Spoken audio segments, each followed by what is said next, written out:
Welcome to our video on Greek Hoplites. After hearing a brief overview of their tactics during the Greco-Persian Wars, we wanted to dive deeper into the unique approach the Greeks took towards armed conflict. So hoplites were the core of the Greek military from the 7th to the 4th century BCE.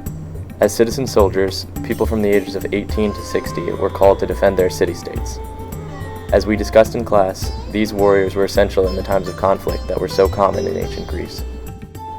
So as far as training goes, hoplites did receive regimented training. However, they were still civilian soldiers who during times of peace did not have to continue training. The only state that maintained training during peacetime was Sparta, which had a professional standing army.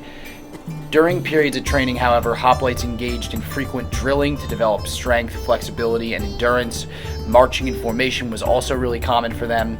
One idea that was instilled in hoplites was that they must never abandon their formation out of fear. So according to our Peach and Mallard reading, at the start of the Archaic period, warriors had to obtain their own equipment, so the rich became a large portion of the hoplite army. As trade began to increase in the late Archaic period, though, a wider array of people from different social classes were able to obtain the hoplite equipment. While much of the equipment was similar, different armies had signature decor, and different warriors wore varying levels of protection. Spartans always wore scarlet, while the Athenians typically adorned their shields with the letter A. The shields were round and would cover a hoplite from the neck to the thigh. The hoplites had the option to wear leg guards known as greaves, which protected the lower leg, the shield, which was known as the hoplon, and the spear, the doro, were the primary tools used by hoplites during combat. To protect their face, hoplites wore bronze helmets, which often varied in design and complexity. With all this equipment in mind, hoplites relied on years of training to travel long distances with their equipment on foot. Following the Battle of Marathon, Athenian hoplites were required to travel 26 miles as quickly as possible to protect their city from the rallying Persian fleet.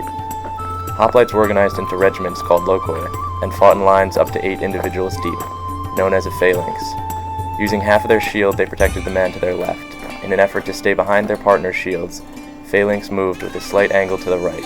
This was a result of serious discipline and training.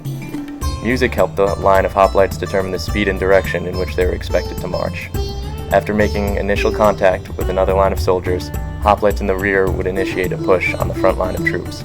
This process, in conjunction with the jabbing of spears, occurred until one line broke ranks.